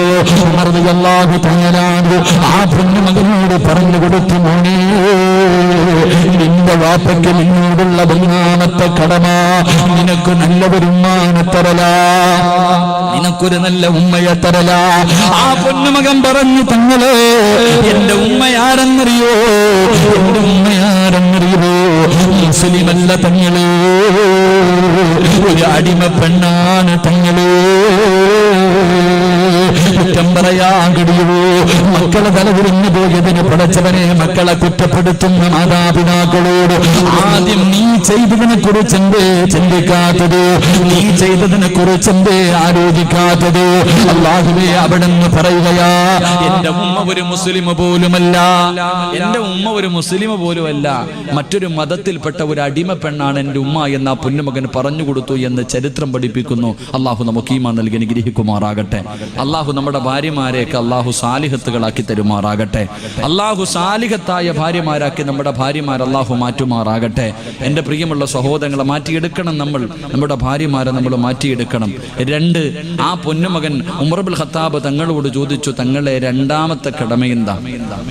ഒരു പിതാവിന് മാതാപിതാക്കൾക്ക് തന്റെ മക്കളോടുള്ള രണ്ടാമത്തെ കടമ എന്താണെന്ന് ചോദിച്ചപ്പോൾ ഉമർ തങ്ങൾ പറഞ്ഞു, മക്കൾക്ക് നല്ല പേരിട്ട് കൊടുക്കണം. മക്കൾക്ക് നല്ല പേര് വെച്ച് കൊടുക്കൽ മാതാപിതാക്കളുടെ കടമയാണെന്ന് നബി മുഹമ്മദ് മുസ്തഫ. ഉറക്കെ നബി മുഹമ്മദ് മുസ്തഫ. ഈ മകനോട് ചോദിച്ചു, നിന്റെ പേരെന്താണ്? ഈ കുട്ടിയോട് ഉമർ ഇബ്നുൽ ഖത്താബ് തങ്ങൾ ചോദിച്ചു, മോനെ, നിന്റെ പേരെന്താണ്? ആ പൊന്നുമോൻ പറഞ്ഞു, എൻ്റെ പേര് ജുഅല. വാപ്പ ഇട്ട പേരെന്താ? ജുഅല എന്ന് പറഞ്ഞാല് ഇവിടെ എന്ത് പറയുമെന്ന് എനിക്കറിയില്ല. ഈ മഴ പെയ്യണൊക്കെ സമയത്ത് ഇങ്ങനെ ഒരു പ്രാണി, ഞങ്ങളുടെ നാട്ടിൽ കരിവണ്ടെന്ന് പറയും, ഇവിടെ എന്ത് പറയുമെന്ന് അറിയില്ല. ഇവിടെ എന്തോ ഒരു എരുമയെന്ന് പറയാം, എന്തോ കോട്ടെരുമ ഇങ്ങനെ കണ്ടിട്ടില്ലേ? ഈ പ്രകാശത്തിലൊക്കെ ലൈറ്റിന്റെ വെട്ടത്തിലൊക്കെ വരെ ഒരു കറുത്ത ഒരു വണ്ടുണ്ട്. എന്താ പാറ്റ എന്തെങ്കിലും ആവട്ടെ, ഞാൻ എന്തെങ്കിലും പറഞ്ഞിട്ട് അവസാനം ഇനി വേറൊന്നും ആവണ്ട. കാരണം പല നാടുകളിലും പലത് വർത്താനല്ലോ. ഞങ്ങളുടെ നാട്ടിൽ കരിവണ്ടെന്ന് പറയും, കറുത്തിരിക്കണ ഒരു വണ്ട്, ഇങ്ങനെ രണ്ട് ചിറകൊക്കെ ഉള്ള ചെറിയ ഒരു സാധനം. എൻ്റെ പ്രിയമുള്ളവരെ, വാപ്പ തൻ്റെ മകനിട്ടിരിക്കണ പേരതാ. അള്ളാഹു നമുക്ക് ഈമാൻ തരുമാറാകട്ടെ. നമ്മുടെ മക്കൾക്ക് ഇട്ടിരിക്കണ പേരെന്താ എന്നാലോചിക്ക്. ഈ സദസ്സിരിക്കണ നെളിഞ്ഞിരിക്കണ ഓരോ വാപ്പമാരും നിന്റെ മക്കൾക്ക് ഇട്ടിരിക്കണ പേരിനെ കുറിച്ച് നിങ്ങൾ ആരെങ്കിലും ചിന്തിച്ചിട്ടുണ്ടോ? എന്താ ഇട്ടിരിക്കണ പേര്? ഇപ്പോൾ ചോദിക്കും, ഉസ്താദ് പേരിന് ഇത്ര വില എന്താണ്? പേരിനൊരു മഹത്തുണ്ട് മനുഷ്യ. എൻ്റെ പ്രിയമുള്ളവരെ, ഒരു സഹോദരൻ പറഞ്ഞതുപോലെ ഇന്നിപ്പോ ഭാര്യ ഗർഭിണിയായി പ്രസവിക്കേണ്ട 7 മാസമാകുമ്പോഴേ ഡിക്ഷണറി നോക്കണ കാലവാ. പേര് യൂട്യൂബിലും ഫേസ്ബുക്കിലും കയറി നെറ്റി നോക്കിയിട്ട് ആ പേരെടുക്കണം മക്കൾക്കിടാൻ. വാപ്പയുടെയും ഭർത്താവിൻ്റെയും ഭാര്യയുടെയും അക്ഷരം വേണം. അപ്പൊ അതിനോട് യോജിച്ച പേരാ അധികം പേര് ഇടാറ്. ഇങ്ങനെ വലിയ ഗവേഷണമാണ് മക്കൾക്ക് പേരിടാൻ. എനിക്ക് ഓർമ്മ വരുന്ന ഒരിക്കൽ ഒരു സഹോദരൻ പറഞ്ഞു, ഉസ്താദെ എൻ്റെ മകൾ, എനിക്കൊരു പെൺകുട്ടിയാ, എൻ്റെ മകൾക്കൊരു വെറൈറ്റി പേരായിട്ട്, ഒരു വെറൈറ്റി പേര്, അതുപോലെ ഒരു പേര് ഇതുവരെ ഞാൻ കേട്ടിട്ട് പോലും ഇല്ല. അപ്പൊ എനിക്കൊന്ന് കേൾക്കണമെന്ന് തോന്നി. ഞാൻ ചോദിച്ചു, എന്താ പേര്? ഫാത്തിമ നിഫാസ്. ഞാൻ പറഞ്ഞു, നല്ല പേരാ ഫാത്തിമ നിഫാസ്. കാരണം ഫാത്തിമ എന്ന് പറഞ്ഞാൽ അള്ളാന്റെ റസൂലിന്റെ മകളുടെ പേര്, നിഫാസ് എന്ന് പറഞ്ഞാൽ പ്രസവ രക്തമെന്ന്. ഞാൻ പറഞ്ഞു, ഇനി ഒരെണ്ണം കൂടെ ഉണ്ടുവാണെങ്കിൽ അതിന് ഹൈലെന്നും കൂടെ ഇടാൻ പറഞ്ഞു. അള്ളാഹു നമുക്ക് ഈമാൻ നൽകി അനുഗ്രഹിക്കുമാറാകട്ടെ. നിങ്ങളാരും ചിരിക്കൊന്നും വേണ്ട. നിങ്ങളുടെ മക്കൾക്ക് പേരിടും. ഇന്ന് പേരിടുന്ന കാര്യം, എൻ്റെ പ്രിയമുള്ളവരെ, ഓരോ ചെറുപ്പക്കാർ പള്ളിയിലെ ഖത്തീബിന്റെ അടുക്ക് വന്നിട്ട് അങ്ങോട്ട് ചോദിക്കും, ഉസ്താദേ ഈ പേരിന്റെ അർത്ഥം എന്താണ്? ഈ പേരിന്റെ അർത്ഥം എന്താ? കിതാബ് പഠിക്കണ കാലത്ത് പോലും ഇത്രയും നോക്കിയിട്ടുണ്ടാവില്ല ഉസ്താദ്മാര്. കാരണം എന്താ? ഈ പേരിന്റെ അർത്ഥം തിരയുക. പറഞ്ഞു കൊടുത്തില്ല എങ്കിൽ പറയും, പിന്നെ ഉസ്താദിനൊന്നും അറിയത്തില്ല, ഒരു പേരിന്റെ അർത്ഥം പോലും അങ്ങാർക്ക് അറിയത്തില്ല. ഇതാ കളിയാക്കൽ. എന്റെ പ്രിയമുള്ളവരെ, ചില പേരുകൾക്ക് അർത്ഥമില്ല, അറബി പേരുകളായിരിക്കത്തില്ല. ഇങ്ങനെ തിരയുക കിടന്നിട്ട്. എന്റെ പ്രിയമുള്ള സഹോദരങ്ങളെ, മക്കൾക്ക് പേരിടുമ്പോ അള്ളാഹുവിന്റെ വിശുദ്ധ ഖുർആനിൽ അള്ളാഹുവിന് ഏറ്റവും ഇഷ്ടപ്പെട്ട പേരേതാണെന്നറിയോ? അള്ളാഹുവിന് ഏറ്റവും ഇഷ്ടപ്പെട്ട പേര് അഹബ്ബുൽ അസ്മാഇ ഇലല്ലാഹ്. അള്ളാഹുവിന് ഏറ്റവും ഇഷ്ടപ്പെട്ട പേര് അബ്ദുല്ല എന്നാണെന്ന് നബി മുഹമ്മദ് മുസ്തഫ. ഉറക്കെ നബി മുഹമ്മദ് മുസ്തഫ. അബ്ദുല്ല എന്ന പേരുള്ള ആരെങ്കിലും ഉണ്ടെങ്കിൽ ഒന്ന് കൈവക്കിക്ക്. കാണാനുള്ള കൊതി കൊണ്ട ഒരു അബ്ദുല്ല, ഒരു അള്ളാന്റെ അടിമ, അള്ളാന്റെ അടിമ ഒരാൾ പോലും ഇല്ല. അബ്ദുർ റഹ്മാൻ എന്ന പേരുള്ള ആരെങ്കിലും ഉണ്ടെങ്കിൽ നാട്ടിൽ? 3 പേരുണ്ട്. അൽഹംദുലില്ലാ. അള്ളാഹുവിന് ഏറ്റവും ഇഷ്ടപ്പെട്ട പേര് അബ്ദുല്ല, രണ്ടാമത്തെ പേര് അബ്ദുർ റഹ്മാൻ ആണെന്ന് നബി മുഹമ്മദ് മുസ്തഫ. നബി മുഹമ്മദ് മുസ്തഫ സ്വല്ലല്ലാഹു അലൈഹി വസല്ലമ തങ്ങൾ പറയുമ്പോൾ, എന്റെ പേരുള്ള എന്റെ പ്രിയമുള്ളവരെ, മക്കൾക്ക് നല്ല പേരിടണം. അള്ളാന്റെ ഖുർആൻ എടുത്തു നോക്കൂ, എത്രയോ മനോഹരമായ പേരുകൾ അള്ളാന്റെ ഖുർആൻ പറയുന്നു. ഇന്നാ അർസൽനാക ശാഹിദൻ ومبشرا ونذيرا وداعيا إلى الله بإذنه وسراجا منيرا. അള്ളാഹുവിന്റെ ഖുർആൻ നല്ല പേര് പറഞ്ഞു തരുന്നുണ്ട്. അർത്ഥം പോലും നോക്കണ്ട. ഇന്നാ അർസൽനാക ഷാഹിദ. മുഹമ്മദ് ഷാഹിദ്, മുഹമ്മദ് മുബശ്ശിർ, മുഹമ്മദ് നദീർ, മുഹമ്മദ് ദാഇ. ഇതൊക്കെ വെറൈറ്റി. അതാ വെറൈറ്റി പേര്. മുഹമ്മദ് ദാഇ, ദഅവത്ത് ചെയ്യുന്നവൻ. ദാഇ, മുബശ്ശിർ, നദീർ, ദാഇ, സിറാജ്, മുനീർ. ഇതൊക്കെ അള്ളാഹുവിന്റെ ഖുർആൻ പറഞ്ഞ പേരാ. അള്ളാഹു മക്കൾക്കിടാൻ ഭാഗ്യം തരുമാറാകട്ടെ. എൻ്റെ പ്രിയമുള്ള സഹോദരങ്ങളെ, മക്കൾക്ക് നല്ല പേരിടണമെന്ന് പറഞ്ഞാൽ പേര് ഇപ്പൊ എൻ്റെ പേര് സിറാജുദ്ദീൻ. എൻ്റെ വാപ്പ എനിക്കിട്ട പേരാ ദീനിന്റെ വിളക്ക്. എൻ്റെ ഈ 32 കൊല്ലത്തിന്റെ ഇടയിൽ എത്ര കോടിക്കണക്കിന് പേര് എൻ്റെ ആ പേര് വിളിച്ചിട്ടുണ്ടാകും. അള്ളാഹു ഇഷ്ടപ്പെട്ട ഏതോ ഒരു മനുഷ്യൻ എന്നെ കണ്ടപ്പോ വിളിച്ചു സിറാജുദ്ദീൻ, ദീനിന്റെ വിളക്ക് എന്ന് വിളിച്ചപ്പോ അള്ളാഹ് ആ വിളി കേട്ടത് കൊണ്ടാണ് ഞാൻ ഇന്ന് ഇവിടെ നിന്ന് വയലു പറയുന്നത്. അള്ളാഹു നമുക്ക് ഈമാൻ നൽകി അനുഗ്രഹിക്കുമാറാകട്ടെ. അതാ പേരിന്റെ അർത്ഥം. നല്ല അർത്ഥമുള്ള പേരിടണം. എന്നാൽ ഈ സദസ്സിലിരിക്കുന്ന നമ്മളിൽ പലരും മക്കൾക്ക് നല്ല പേരിട്ടിട്ടുണ്ട്. എന്താ പേര്? അള്ളാഹുവേ, അബ്ദുർ റഹ്മാൻ, അബ്ദുല്ല, മുഹമ്മദ്, അവിടെ നിന്ന് ഇങ്ങനെ ഹസൻ, ഹുസൈൻ, അബൂബക്കർ, നല്ല പേരുകളാ മക്കൾക്ക് ഇട്ടിരിക്കണേ. എന്നാ വീട്ടിൽ വിളിക്കണേ എന്താ? മോനെ അക്കുവേ, മോനെ അക്കുവേ, മോനെ കുക്കുവേ. നിങ്ങൾ ആലോചിച്ച് നിൽക്കേ. എടാ നന്മയുള്ളവൻ മുഹമ്മദ് ഹസൻ, നന്മയുള്ളവനെ എന്ന് പെറ്റ തള്ള 10 പ്രാവശ്യം വിളിച്ച് അവൻ നന്മയുള്ളവനാകും. അവള് വിളിക്കൂല ആ പേര്. പാപ്പാ നിന്റെ മകന്റെ പേര് ഹസൻ എന്ന് പേരിട്ടിട്ട് നീ അവനെ വിളിക്കൂല, നീ അവനെ കുക്കു കുക്കു എന്ന് വിളിച്ചോണ്ടിരിക്കുക. ഏതോ നാൽക്കാലിയുടെ പേര് എന്താന്ന് പോലും അറിയത്തില്ല, അതിന്റെ പേരെന്താണ്. ബാലരമയിലുള്ള ഏതോ ഒരു ജീവിയുടെ പേരാ അത്, അക്കുവും കുക്കുവും. അങ്ങനെ ഒരു കഥയുണ്ടായിരുന്നു പണ്ട്. അതുപോലെ ഇന്ന് എന്റെ പ്രിയപ്പെട്ട ഉപ്പമാര്, മോനെ നന്മയുള്ളവനെ നന്മയുള്ളവനെ എന്ന് നീ 100 പ്രാവശ്യം വിളിച്ചാൽ നിന്റെ മോൻ നന്നായി പോകും. നീ അത് വിളിക്കൂല, നിന്റെ എളുപ്പത്തിന് നീ വേറെന്തെങ്കിലും പേര് വിളിക്കും. അപ്പൊ പിന്നെ നിന്റെ മക്കള് തലതിരിഞ്ഞു പോയിന് കുഴപ്പമില്ല, നിന്നെ തല്ലുന്നതിന് കുഴപ്പമില്ല, കണ്ടവന്റെ കൂടെ ഒളിച്ചോടി പോകുന്നതിന് കുഴപ്പമില്ല. അതിന്റെ കാരണം നീ തന്നെയാ. അള്ളാഹു നമുക്ക് ഈമാൻ തരുമാറാകട്ടെ, അള്ളാഹു ഈമാൻ തരുമാറാകട്ടെ. അപ്പൊ ഇന്ന് മുതൽ മക്കളുടെ പേര് നല്ല പേരിട്ടിട്ടുണ്ടെങ്കിൽ ആ പേര് പരിപൂർണമായി വിളിക്കാൻ തീരുമാനിക്കുക. അള്ളാഹു നമുക്ക് ഭാഗ്യം തരുമാറാകട്ടെ, ഉറക്ക അള്ളാഹു ഭാഗ്യം തരുമാറാകട്ടെ. ഷാല വിളിക്കൂലേ? ഒന്ന് തീരുമാനിക്കണവർ കൈപൊക്കിക്കേ. സ്വന്തം മക്കളുടെ പേര് പരിപൂർണമായിട്ട്, വാപ്പുള്ള വാപ്പ എന്താ നിങ്ങളാരും വിളിക്കൂല, അങ്ങ് വേണമെങ്കിൽ വിളിച്ചാൽ മതി, എനിക്ക് അത്യാവശ്യമൊന്നുമില്ല. ഞാൻ പണ്ട് ആദ്യമേ അതാ പറഞ്ഞത്, എനിക്ക് വേണ്ടിയാണ് ഞാൻ വഅദ് പറയുന്നത്.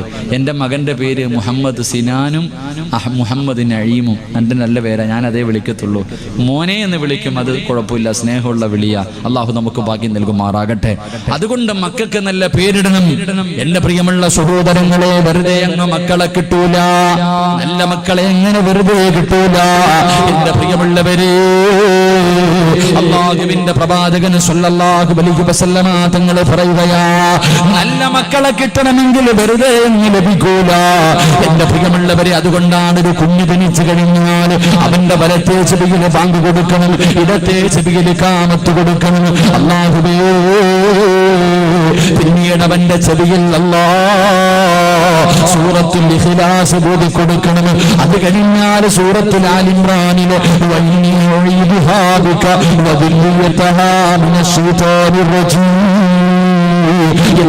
തോതി കൊടുക്കണേ എന്ന് നബി മുഹമ്മദ് മുസ്തഫ സല്ലല്ലാഹു അലൈഹി വസല്ലം. ഒരു കുഞ്ഞ് ജനിച്ച ബാങ്ക് വിളിക്കണം, ഇഖാമത്ത് കൊടുക്കണം, സൂറത്തുൽ ഇഖ്ലാസ് ഓതണം, സൂറത്തുൽ ആൽ ഇംറാനിലെ ഈ ആയത്ത് ഓതണം. ഇതുപോലെ ഒരുപാട് കാര്യങ്ങൾ തന്റെ മക്കളുടെ ചെവിയിൽ ഊതി കൊടുക്കണം. പിന്നീട് അവിടെ നിന്ന് പറഞ്ഞു, നിങ്ങളുടെ മക്കൾക്ക് നിങ്ങൾ തൊട്ടുകൊടുക്കണേ എന്ന് നബി മുഹമ്മദ് മുസ്തഫ. ഉറക്കെ നബി മുഹമ്മദ് മുസ്തഫ. അപ്പൊ നിങ്ങൾ ചോദിക്കുക, ഈ തൊട്ടുകൊടുക്കലൊക്കെ ഉണ്ടോ ഉസ്താദേ? ഉണ്ട് മനുഷ്യ, തൊട്ടുകൊടുക്കുന്നതിലൊക്കെ ഒരു അർത്ഥമുണ്ട്. ഉദാഹരണം ചോദിക്കട്ടെ, കുട്ടികൾ കുരുത്തക്കേട് കാണിക്കുമ്പോൾ ചോദിക്കും, ഇവൻ ആരാടാ തൊട്ടുകൊടുത്തേ? ഇവൻ ആരാടാ തൊട്ടുകൊടുത്തത്? അത് നമ്മുടെ അബൂബക്കർ. അവന്റെ ഗുണമല്ലേ ഇവൻ കാണിക്കത്തുള്ളൂ, പറയാറില്ലേ? എന്റെ പ്രിയമുള്ള സഹോദരങ്ങളെ, തൊട്ടുകൊടുക്കുന്ന മനുഷ്യൻ നല്ലവനായിരിക്കണം, 5 നേരം നിസ്കരിക്കണ, അള്ളാനെ ഭയന്ന മനുഷ്യനായിരിക്കണം തൊട്ടുകൊടുക്കാൻ. അല്ലാതെ മുറുക്കാനും മുറുക്കി പള്ളിയുടെ പടി പോലും കാണാത്ത വാപ്പ തൊട്ടുകൊടുത്ത ഓൻ അങ്ങനെ ആയി പോകുന്നതിന് കുഴപ്പമൊന്നുമില്ല. അവനെ കുറ്റം പറഞ്ഞിട്ട് കാര്യമില്ല, നല്ല ആൾക്കാർ വേണം തൊട്ടുകൊടുക്കാൻ. അള്ളാഹു നമുക്ക് ഭാഗ്യം തരുമാറാകട്ടെ. അപ്പൊ ഉമർ റളിയല്ലാഹു തആല അൻഹു രണ്ടാമതായിട്ട് അവിടെ നിന്ന് പറയുന്നു, വാപ്പാ, പൊന്നുമോളുടെ പേരിനെ കുറിച്ച് എന്തേ ചിന്തിക്കാത്തത്? സ്വന്തം മക്കൾക്ക് നിന്റെ വാപ്പ നിനക്ക് നല്ല പേരിട്ട് തന്നു, പക്ഷേ നീ അത് നിന്റെ മക്കളോട് ചെയ്തില്ല വാപ്പാ.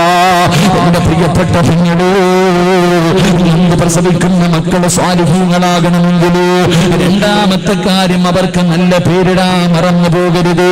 മൂന്നാമതായിട്ട് അല്ലാഹുവിന്റെ റസൂൽ മഹാനായ ഉമർ തങ്ങളോട് അവനോട് പറയുകയാ, മൂന്നാമത്തെ കടമ എന്തെന്നറിയോ? എന്റെ പ്രിയപ്പെട്ട വാപ്പമാരോട് ഉമ്മമാരോട് മക്കളെ കുറിച്ച് കുറ്റം പറയുന്ന മാതാപിതാക്കളോട് അല്ലാഹുവിന്റെ ഖുർആൻ അവിടുന്ന് പറയുകയാ, മൂന്നാമത്തെ കാര്യം എന്തെന്നറിയോ? ഇമാമാ, മക്കൾക്ക് മാതൃകയാകുന്ന ഒരു വാപ്പയും ഉമ്മയുമായി നിങ്ങൾ ജീവിച്ച് കാണിക്കണേ എന്ന് നബി മുഹമ്മദ് മുസ്തഫ സല്ലല്ലാഹു അലൈഹി വസല്ലമ തങ്ങൾ പറയുമ്പോ ഈ വാദിന്റെ സദസ്സിലിരിക്കുന്ന ഓരോ വാപ്പയ്ക്കും പറയാൻ കഴിയോ, നീ ഒരു നല്ല വാപ്പയാണെന്ന്, നിന്റെ മക്കൾക്ക് മാതൃകയാകുന്ന ഒരു വാപ്പയാണ് നീ എന്ന് പറയാൻ കഴിയോ? പെങ്ങളെ എന്ന് പറഞ്ഞ ഖതീബ് ഉസ്താദ് പറഞ്ഞതുപോലെ ആദ്യം നന്നാകേണ്ടത് നീയാണ്, നീയാണ് നിന്റെ മക്കളുടെ ഗുരു, നീയാണ് നിന്റെ മക്കളുടെ ഗുരു.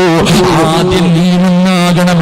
നിന്നെ കണ്ടു വളരുന്ന മക്കള് തലതിരിഞ്ഞു പോകില്ലെന്ന് നബി മുഹമ്മദ് മുസ്തഫ സല്ലല്ലാഹു അലൈഹി വസല്ലം. ആദ്യം നന്നാകേണ്ടത് വാപ്പ നീയാ. നീ നിസ്കരിക്കോ? നിങ്ങൾ പറ, 5 നേരം നീ നിസ്കരിക്കോ? നീ ഖുർആൻ കൈകൊണ്ട് തൊടുവോ? ഒരു സലാത്ത് പറയോ? ഇത് കണ്ടു വളരുന്ന മകൻ അവൻ ചെയ്തില്ലെങ്കിൽ തല്ലുന്നതിൽ കാര്യമുണ്ടോ? എന്റെ പ്രിയപ്പെട്ട സഹോദരിമാര്, നീ നേരെ ജുബ വസ്ത്രവും ധരിച്ച് നടക്കോ? അതില്ല. എന്റെ പ്രിയമുള്ളവരെ, നമുക്കെല്ലാവർക്കും ഉപദേശിക്കാൻ വലിയ ആഗ്രഹം. അതിനാർക്കും ഒരു കുഴപ്പമില്ല. അങ്ങോട്ട് ഉപദേശവാ. വാപ്പ അള്ളാന്റെ പള്ളിയിൽ നിന്ന് ബാങ്ക് വിളിച്ചു. വീടിന്റെ മുറ്റത്തിരിപ്പുണ്ട്, കസേരയുടെ മോളിൽ കാലും കെറ്റി വെച്ചിട്ടിരിക്കുക. ബാങ്ക് വിളിക്കുമ്പോ മകനോട് പറയണ്ടാ, പള്ളി പോടാ, ഭീഷണിയാ, പോടാ പള്ളിയിൽ. ഈ മനുഷ്യന് വല്ല അസുഖമുണ്ടോ? ഒരു ഗുരുവില്ല. വീടിന്റെ മുന്നിൽ ആരോഗ്യവാനായി ഇരുന്നിട്ട് മകനോട് പറയും പള്ളിയിൽ പോകാൻ. തല്ലാൻ റെഡിയായി നിൽക്കുക. എന്നാ സത്യത്തിൽ ചെയ്യേണ്ടതിന്റെ നീ ആദ്യം പോയി കാണിക്കണ്ടേ? വാപ്പ, നീ ആദ്യം പള്ളിയിൽ പോണം. നീ പോയാൽ നിന്റെ മകൻ പുറകെ വരും. നീ വരാൻ പോലും വിളിക്കണ്ട. ഉമ്മ പടച്ചവനെ മഗ്രിബിന്റെ സമയമാകുമ്പോ മോളോട് പറയും, മഗ്രിബിന് ബാങ്ക് വിളിച്ചു, യാസീൻ ഓതു, സലാത്ത് പറ, നിസ്കരിക്ക്, ഞാനിവിടെ പെറ്റ് കിടക്കുക സീരിയലിന്റെ മുന്നിൽ. ഉമ്മ ടിവിയുടെ മുന്നിലിരിക്കുക. എന്നിട്ട് മക്കളോട് പറയും ചെയ്യാൻ. ഇതെവിടുത്തെ ന്യായവ സഹോദരൻ? ഇതെവിടുത്തെ ന്യായവാ? എന്റെ പ്രിയമുള്ളവരെ, ഉപദേശിക്കുന്ന മാതാപിതാക്കളോട് പറയുകയാ മഹാനായി നബി മുഹമ്മദ് മുസ്തഫ. ഉള്ളത് പറയുന്നത് കൊണ്ടായിരിക്കും നിങ്ങളിൽ പലർക്കും ഇഷ്ടപ്പെടുന്നില്ല എന്ന് തോന്നുന്നു. നിർത്തണോ? നിങ്ങൾ തല്ലുവോ? നിങ്ങൾ തല്ലിയാൽ എനിക്കൊന്നുമില്ല, ഞാൻ ഉള്ളത് പറയും. അള്ളാഹു ഈമാൻ തരുമാറാകട്ടെ. തെറ്റ് കണ്ടിട്ട് തിരുത്തിയില്ലെങ്കിൽ കിട്ടുന്ന ശിക്ഷ എന്താണെന്നറിയോ? തെറ്റ് കണ്ടിട്ട് തിരുത്തിയില്ലെങ്കിൽ ഇവന് ഞാൻ നിങ്ങളെ കുറിച്ച് നല്ലപോലൊക്കെ പൊക്കി പറഞ്ഞാൽ നിങ്ങൾ വേണേൽ മുസാഫത്തൊക്കെ ചെയ്ത് കെട്ടിപ്പിടിച്ച് വണ്ടി കയറ്റി വിടും. എനിക്കതൊന്നും വേണ്ട. നിങ്ങൾ തല്ലിയാലും കുഴപ്പമില്ല, ഇനി എന്നെ വയതിന് വിളിച്ചില്ലെങ്കിലും കുഴപ്പമില്ല, ഉള്ളത് പറയണം. പറഞ്ഞില്ലെങ്കിൽ കിട്ടണ പണി എന്തെന്നറിയും? മഹാനായി നബിയുനാ റസൂലുള്ളാഹി സ്വല്ലല്ലാഹു അലൈഹി വസല്ലമ തങ്ങൾ പറയുന്നു, ഒരിക്കൽ അല്ലാഹു ജിബ്രീൽ അലൈഹിസ്സലാമിനോട് പറഞ്ഞു, ഒരു നാട് മുഴുവനും നശിപ്പിക്കാൻ പറഞ്ഞു. ഒരു നാട് മുഴുവനും നശിപ്പിക്കാൻ പറഞ്ഞപ്പോ ജിബ്രീൽ അലൈഹിസ്സലാം ഇങ്ങനെ നാട് നശിപ്പിക്കാൻ പോകുമ്പോൾ ഒരു കുട്ടി ഇരുന്നിട്ട് ബിസ്മി ഓതിക്കൊണ്ടിരിക്കുക. ഫാത്തിഹയാണെന്നും ബിസ്മിയാണെന്ന് പറയുന്നു. ബിസ്മി ഇങ്ങനെ ഓതിക്കൊണ്ടിരിക്കുന്നത് കണ്ടപ്പോ അള്ളാഹുവേ, ഒരു കുട്ടി ഇരുന്ന് പടച്ചവനെ ബിസ്മില്ല ഓതുന്നു റബ്ബേ. ആ സമയത്ത് അള്ളാഹു പറഞ്ഞു, ആ കുട്ടി അത് പറഞ്ഞതിന്റെ ബർക്കത്ത് കൊണ്ട് ആ നാട്ടുകാർക്ക് മുഴുവനും ഞാൻ ആയുസ് നീട്ടിക്കൊടുത്തിരിക്കുന്നു, നീ ഒന്നും ചെയ്യണ്ട, തിരിച്ചു വരാൻ പറഞ്ഞു. തിരിച്ചു വിളിച്ചു. പിന്നീടൊരവസരത്തിൽ അവിടെ നിന്ന് പറഞ്ഞു, ഒരു നാട് മുഴുവനും നശിപ്പിക്കാൻ. ജിബ്രീൽ അലൈഹിസ്സലാം നാട് നശിപ്പിക്കാൻ വേണ്ടി പോകുമ്പോ ഒരു ഉസ്താദ് ഇബാദത്തിലാണ്. ഒരു ഉസ്താദ് വല്ലാത്ത ഇബാദത്താ. ഖുർആനിലെ ഒരു ആയത്ത് ഓതിയപ്പോ അള്ള വെറുതെ വിട്ടു. അപ്പൊ പിന്നെ നിസ്കരിച്ചാ വെറുതെ വിടുമല്ലോ. ജിബ്രീൽ അലൈഹിസ്സലാം അള്ളാഹുവിനോട് ചോദിച്ചു, പടച്ചവനെ, ഒരു മനുഷ്യനെ ഇബാദത്ത് ചെയ്തുകൊണ്ടിരിക്കുക, എന്ത് ചെയ്യണം തമ്പുരാനെ? ആ സമയത്ത് അള്ളാഹു പറഞ്ഞു അത്രേ, ആദ്യം ആ ഉസ്താദിനെ തലകീഴായിട്ട് എടുത്തടിക്കാൻ. ആദ്യം ഉസ്താദിനെ തലകീഴായിട്ട് അടിക്കണം, പിന്നെ വേണം നാട്ടുകാർക്ക് കൊടുക്കാൻ. അതെന്തേ പടച്ചവനെ? ആ മനുഷ്യൻ തന്റെ കണ്ണിന്റെ മുന്നിൽ തെറ്റ് നടക്കുന്നത് കണ്ടിട്ട് തിരുത്തി കൊടുത്തില്ല എന്ന് നബി മുഹമ്മദ് മുസ്തഫ. അപ്പൊ ആദ്യത്തെ അടി ഉസ്താദിനാ. അപ്പൊ എനിക്കത് കൊള്ളാൻ വയ്യാത്തോണ്ടാണ് ഞാൻ പറയുന്നത്. അള്ളാഹു ഈമാൻ തരുമാറാകട്ടെ. അതല്ലെങ്കിൽ പരിശുദ്ധമായ ഖുർആൻ എടുത്തു നോക്കൊരു ചരിത്രം കാണാം. മൂസാ നബിയാണെന്ന് തോന്നുന്നു, മൂസാ നബി അലൈഹി സ്വലാമിന്റെ കാലഘട്ടത്തിലാണെന്ന് തോന്നുന്നു. ശനിയാഴ്ച ദിവസം മീൻ പിടിക്കാം. മൂസാ നബി അലൈഹി ഇസ്ലാമിന്റെ ഉമ്മത്തിനോട് അള്ളാഹു പറഞ്ഞു, ശനിയാഴ്ച ദിവസം മീൻ പിടിക്കാൻ പോകാൻ പാടില്ല. മുസാ നബി എത്ര പറഞ്ഞിട്ടും കുറച്ച് ആൾക്കാർ കേൾക്കൂല. ശനിയാഴ്ച മീൻ പിടിക്കാൻ പോകും. അവസാനം സഹികെട്ടിട്ട് ദുആ ചെയ്തു, അള്ളാഹുവേ, ഇവരെ നീ കൊരങ്ങന്മാരാക്കി കളയണേ തമ്പുരാനെ. അള്ളാഹു, ഇവരെ നീ കോലം മറിച്ച് കളയണേ തമ്പുരാനെ. അപ്പൊ ഇങ്ങനെ കടലിൽ പോയവര് മുഴുവനും തിരിച്ചു വരുമ്പോ കൊരങ്ങന്റെ തലയുമായിട്ട് വരുന്ന കാഴ്ച കാണാൻ ഈ കരയിൽ കുറച്ച് മഹാന്മാരുണ്ടല്ലോ. പള്ളിയുടെ ഫസ്തഫി ഇരിക്കുന്ന ഒരു വിഭാഗം ഉണ്ടല്ലോ. പലരും പള്ളിയിൽ പോകാൻ, പള്ളി കയറാത്ത ഒരുത്തം പള്ളിയിൽ പോയാ ഈ ഉപ്പാമാര് ചോദിക്കും, നീയും പള്ളിക്കകത്ത് കയറിയോടാ, എത്ര നാളത്തേക്കാണ്? കാരണം അവരുടെ കുടുംബ സ്വത്ത് പോലെ പള്ളി. ചിലരങ്ങനെ കളിയാക്കുന്ന ഒരു വിഭാഗമുണ്ട്. അപ്പോ മഹാനായ മൂസാ നബി അലൈഹിസ്സലാമിന്റെ കാലഘട്ടത്തിൽ കടലിൽ പോയവര് തിരിച്ചു വരുമ്പോ കൊരങ്ങന്റെ തലയുമായിട്ട് വരുന്ന കാഴ്ച കാണാൻ ഈ മീൻ പിടിക്കാൻ പോകാത്ത കുറച്ച് മഹാന്മാര് കടലിന്റെ കരയിൽ പോയി കാത്തിരിക്കുക. അളിയ എപ്പോ വരുവടാ? കൊരങ്ങന്മാരൊക്കെ ഇവരിങ്ങനെ കാത്തു നിൽക്കുക. ആ സമയത്ത് മൂസാ നബി ദുആ ചെയ്തു, അല്ലാഹുവേ, ഈ കരയിൽ നിൽക്കുന്നവരെ നീ ആദ്യം കോലം മാറ്റണം.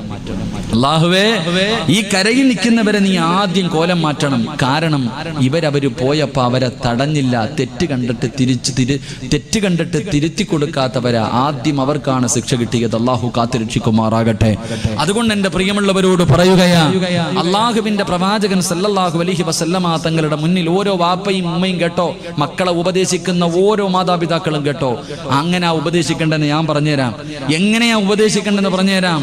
അങ്ങനെ പറഞ്ഞു കൊടുത്താലേ മക്കൾ അനുസരിക്കത്തുള്ളൂ. മഹാനായ നബി സല്ലല്ലാഹു അലൈഹി വസല്ലമ തങ്ങളുടെ മുന്നിലേക്ക് ഒരു ഉമ്മ തന്റെ മകനുമായി കടന്നു വന്നു. പ്രവാചകന്റെ മുന്നിലേക്ക് ഒരു മകനുമായി കടന്നു വന്നിട്ട് പറഞ്ഞു, നബിയേ, ഇവൻ ആരും പറഞ്ഞിട്ടും അനുസരിക്കുന്നില്ല, മധുരം വാരി വാരി തിന്നുകയാണ്. മധുരം ഒരുപാട് കഴിക്കുന്നുണ്ട്, ആരുപദേശിച്ചിട്ടും ഇവൻ കേൾക്കുന്നില്ല. നബിയെ, നിങ്ങൾ പറഞ്ഞാ എൻ്റെ പൊന്നുമോൻ അനുസരിക്കും, ഒന്ന് ഉപദേശിക്കുമോ നബിയെ? റസൂലുള്ളാഹി സ്വല്ലല്ലാഹു അലൈഹി വസല്ലമ തങ്ങള് ആ ഉമ്മാനോട് പറഞ്ഞു, പോയിട്ട് പിന്നെ വരാൻ, ഒരാഴ്ച കഴിഞ്ഞ് വരാൻ. ഉമ്മ തന്റെ മകനുമായി പോയി. ഒരാഴ്ച കഴിഞ്ഞിട്ട് വലിയ സന്തോഷത്തോടെ റസൂലുള്ളാഹി തങ്ങളുടെ മുന്നിലേക്ക് തന്റെ മകനുമായി കടന്നു വന്നു. ആ സമയത്ത് പ്രവാചകൻ സ്വല്ലല്ലാഹു അലൈഹി വസല്ലമ തങ്ങൾ തന്റെ പൊന്നുമകൻ, ആ പൊന്നുമോനെ അടുത്ത് വിളിച്ചു നിർത്തിയിട്ട് പറഞ്ഞു, മോനെ, മധുരം അധികമായിട്ട് കഴിക്കരുത്, അത് ശരീരത്തിന് നല്ലതല്ല. ഇത്രേ പറഞ്ഞുള്ളൂ. മധുരം അധികമായിട്ട് കഴിക്കരുത്, അത് ശരീരത്തിന് നല്ലതല്ല. ഇത്രേ പറഞ്ഞുള്ളൂ. ഈ ഉമ്മ ചോദിച്ചു, ഇത് പറയാനാ ഒരാഴ്ച എടുത്തേ? അന്നേ അങ്ങ് പറഞ്ഞാ പോരായിരുന്നു, ഇത്രേ ഉള്ളെങ്കിൽ അന്നേ അങ്ങ് പറഞ്ഞാ പോരായിരുന്നു എന്ന് അല്ലാഹുവിന്റെ പ്രവാചകൻ സ്വല്ലല്ലാഹു അലൈഹി വസല്ലമ തങ്ങളോട് ചോദിക്കുമ്പോൾ ലോകത്തിന്റെ നേതാവ് പറഞ്ഞു മറുപടിയെ സദസ്സിലിരിക്കുന്ന ഒരു വാപ്പയും മറക്കരുത്, ഒരു ഉമ്മയും മറന്നു പോകരുത്. അല്ലാഹുവിന്റെ റസൂൽ പറഞ്ഞു, ഞാൻ മധുരം അധികമായിട്ട് കഴിക്കുമുമ്മ, അത് നിർത്തിയിട്ട് ഈ കുഞ്ഞിനെ ഉപദേശിക്കാമെന്ന് കരുതുന്ന ആദ്യം നന്നാകേണ്ടത് നീയാ. നീ നന്നായിട്ട് വേണം നിന്റെ മക്കളെ നന്നാക്കാൻ നിൽക്കേണ്ടത്. അല്ലാതെ പടച്ചുറപ്പിന്റെ പള്ളികളുടെ മിനാരത്തിൽ നിന്ന് ഒരു ദിവസം 5 നേരം ഹയ്യാല സ്വലാ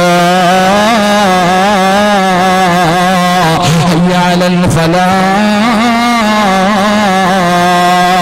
5 നേരം അല്ലാഹുവിന്റെ പള്ളിയിൽ നിന്ന് ബാങ്ക് വിളിക്കുമ്പോൾ ഈ പള്ളിയിൽ പോയി 5 നേരം നിസ്കരിക്കുന്ന ഒരു വാപ്പയാണെങ്കിൽ നിന്റെ മകനോട് പറയണ്ട പള്ളിയിൽ പോകാ, നീ അവനെ നിർബന്ധിക്കണ്ട വാപ്പോ. നിന്റെ പൊന്നുമോ നിന്റെ കയ്യിൽ പിടിച്ചിട്ട് ചോദിക്കും, എന്നെ കൂടെ കൊണ്ടുപോകോ വാപ്പാ? എന്റെ പ്രിയപ്പെട്ട കുഞ്ഞിലേ, നീ നമസ്കരിക്കുന്നവളാണെങ്കിൽ പടച്ചവനെ, നിന്റെ പൊന്നാര മക്കൾ നിന്റെ കൂടെ വന്ന് നിസ്കരിക്കുകയാ. പടച്ചവനെ, നിങ്ങൾ ഖുർആൻ ഓതുന്നവരാണെങ്കിൽ, നിങ്ങൾ നല്ലവരാണെങ്കിൽ, നല്ല കർമ്മങ്ങൾ പ്രവർത്തിക്കുന്നവരാണെങ്കിൽ, നിങ്ങളുടെ മക്കളത് പ്രവർത്തിക്കുമെന്ന് അല്ലാഹുവേ അവിടുന്ന് ചരിത്രം പഠിപ്പിക്കുമ്പോ ഈ സദസ്സിലിരിക്കുന്ന വാപ്പമാരോട്, ഈ സദസ്സിലിരിക്കുന്ന ഉമ്മമാരോട് അല്ലാഹുവേ നിങ്ങളുടെ മക്കൾക്ക് മാതൃകയാകുന്ന ഒരു വാപ്പയാകാൻ കഴിഞ്ഞിട്ടുണ്ടോ?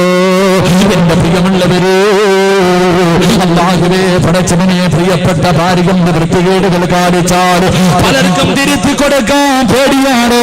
ഭാര്യയും മക്കളും തെറ്റ് ചെയ്താ തിരുത്തി കൊടുക്കാത്ത പലരുമുണ്ട്. അല്ലാഹുവിന്റെ പ്രവാചകൻ അവിടുന്ന് പറയുന്ന സഹാബാ,